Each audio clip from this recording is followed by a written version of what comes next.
হাসিনা প্রতিদিন ফেন্সিডিল খাইত এই দুঃখ ভুলে থাকার জন্য। ওই বইতে সে লিখেছে। এবং যেদিন মানুষ মারার খবর আসতো, জিন্দিগি জিন্দিগি কয়ে সে গান গাইত।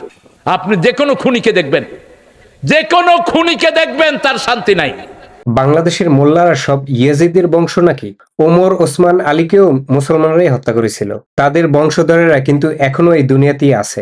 বাংলাদেশি মোল্লাদের চরিত্র দেখলে দেখবেন ওই ইয়াজিদের বংশধরদের মতোই তাদের চরিত্র। এইসব পরজীবী এবং লিল্লাখোর মোল্লারা ওয়াজের মঞ্চে সমান তালে চাপা মারে, মিথ্যে কথা বলে, দেশবিরোধী কথা বলে এবং সুবিধা অনুযায়ী ফতোয়া নাজিল করে। বাংলাদেশের মহিলাদেরকে বিভক্ত করার জন্য গ্রামে গঞ্জে সুদের মতো কবিরাগুলোকে পৌঁছে দেওয়ার জন্য সবচেয়ে বড় অবদান দিয়ে রেখেছেন তার নাম হলো ডাক্তার ইউনূস। আল্লাহ বলেন যারা সুদ খায় এরা মুমিন না। বাংলাদেশে সুদ আছে না নাই? চ্যাম্পিয়ন পুরস্কার আছে না নাই? নোবেল পুরস্কার আছে না? শয়তান এত সুদ খাইতে পারে নাই যত সুদ খেয়েছে ইউনূস তার গেল। ডক্টর ইউনূসকে ধন্যবাদ জানাই। 30,000 কোটি কত আছে? এইবার প্ল্যান নিয়ে গেছে। এত কথা কয় কম কাম করে। আল্লাহ তোরে আবার বলতে ইউনূস ভাই। ডক্টর ইউনূসকে মোল্লাদের পছন্দ করার কোনো কারণ নাই, কিন্তু মোল্লাদের প্রথম পছন্দ হচ্ছে ডক্টর ইউনূস। শেখ হাসিনা যতই 560টা মডেল মসজিদ বানাইয়া দিক না কেন, অথবা স্বর্ণ দিয়েও যদি মাদ্রাসা বানিয়ে দেয়, এইসব অসভ্য লোকদের কোনোদিন মানুষ বানাতে পারবে না। আরেকজনের মন গড়া কুচ্ছা ওয়াজের মঞ্চে বলতেছে এই তারেক শেখ হাসিনা নাকি ফেন্সিডিল খাইতো আর মানুষ মারা যাওয়ার পরে গান গাইতো। এই ধরনের কথাবার্তা যদি ওয়াজ মাহফিলে বলা হয়, তাহলে ওয়াজের উপর নিষেধাজ্ঞা জারি করা উচিত। ডক্টর ইউনূস সাহেবের জীবন দশা এই বাংলার জমিনে নির্বাসন দিও না। এই নিয়ামত তুমি আমাদেরকে দিয়েছো, নিয়ামত তুমি ছিলেন আল্লাহ, আল্লাহ তাকে দেখায়া দাও। ইউনূসকে আল্লাহ নিজে চুজ করে এই বাংলাদেশের জন্য দিয়ে দিয়েছে। আলহামদুলিল্লাহ। নবীদেরকে যেমন গণতান্ত্রিক পদ্ধতিতে নির্বাচন করে, তোমরা কি মনে করো যে নবী বানাবে? তোমরা পছন্দ করবে না? তাহলে ভোট দাও। তাহলে আল্লাহ কি নবী 1,24,000 নবী কি গণতান্ত্রিক পদ্ধতিতে ভোট বক্স দিয়া ভোট যে বেশি পাইছে সেই নবী? এই সিস্টেমে কোন নবী হইছে? হ্যাঁ, শেষ জামানার খলিফা আসবে নবীদের স্টাইলে, মানে আল্লাহ নিজে মনোনীত করে চুজ করে পছন্দ করে দিয়ে দিবেন, যা বান্দা তোদের মনের মানুষটা দিলাম, তোরা দেখলে সবাই মেনে নিবি, শান্তি পাবি, যা দিলাম।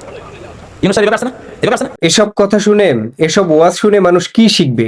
যে কোনো খুনিকে দেখবেন, তার শান্তি নাই। এই তারেক যা বলেছে, যারা খুন করে তারা নাকি অশান্তিতে থাকে, দুনিয়াতে ভালো থাকতে পারে না। তাহলে এই তারেক ওস্তাদ সাইদি রাজাকার ধুকে ধুকে জেলের মধ্যে মারা গেছে কেন? মুজাহিদ, নিজামী, এদের পরিণতি কি হয়েছে? ধারণা করি এই তারেক মনোয়ারদের পরিণতিও একসময় এরকমই হবে। আমাদের শুধু অপেক্ষা করতে হবে।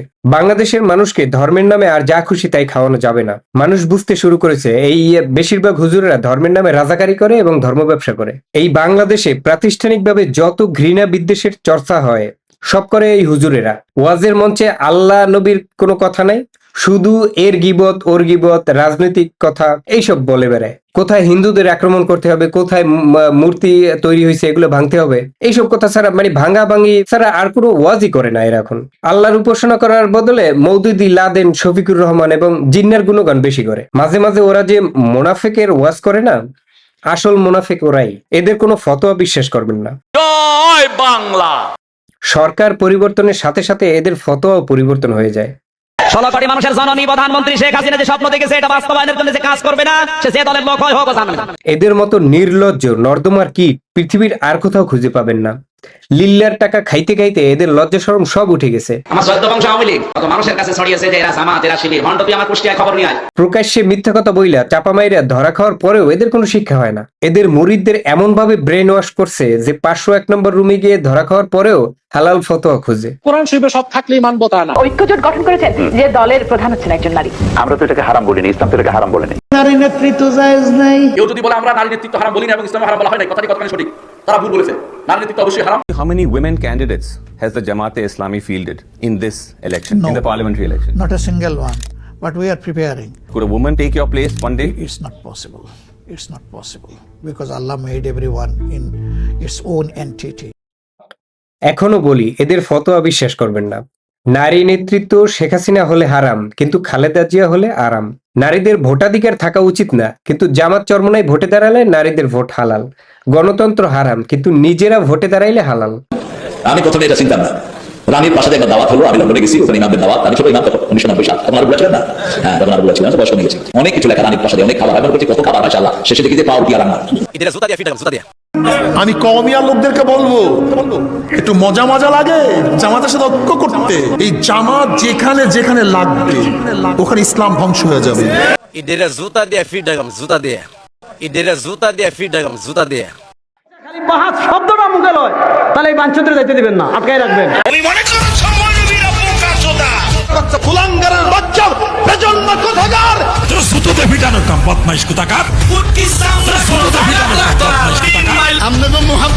ফাসাত্তলে মিয়া ফাসাত্তলে দুই রাহেন মিয়া কুতার বাচ্চারা এই মুনাফিকের বাচ্চারা আমি এই বিয়াদবকে ফতোয়া দিলাম এটা দারুস সন্তান জালেমের বাচ্চা জাহান্নামের টুকুরে জাহান্নামের কুকুর শালাবু শালারা তো করে কুবায় একটা কুখ্যাত শয়তান, তার নাম মতিউর রহমান মাদানি। তুমি হাফিজুর, তুমি কুত্তার যা, তুমি বিয়াদব, তুমি নাস্তিক, তোমার মুখে আমি জুতা মারি। তুই একটা চূড়ান্ত লুচ্চা। আমির হামজা মূর্খ, মুফতি নামদারি এক নাম্বার মিথ্যাবাদী। শয়তান আপনার কাছে গেলে বলবে তুই আমার সাথে বড় শয়তান। সবচেয়ে বড় ফিতনাবাজ দাজ্জাল হচ্ছে হাফিজুর রহমান। এই মুনাফিক, এই হুদিন দালাল, একটা মহা দাজ্জাল, কোনো সন্দেহ নাই।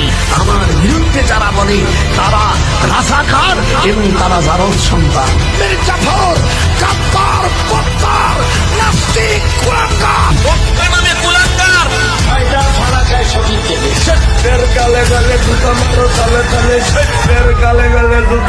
প্রতারকের নাম হচ্ছে মীর মুয়াজ্জেম হোসেন সাইফি।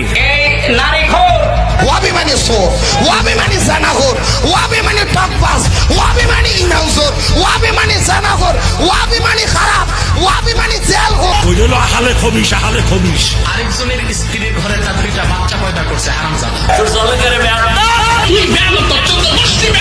তারা জারুস সন্তান। ভণ্ড বদমাইশ বিবাদী এক মাহিনী গুরু।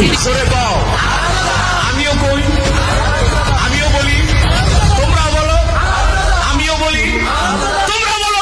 এসব কথা শুনে, এসব ওয়াজ শুনে মানুষ কি শিখবে? এখনো বলি, এদের ফতোয়া বিশ্বাস করবেন না।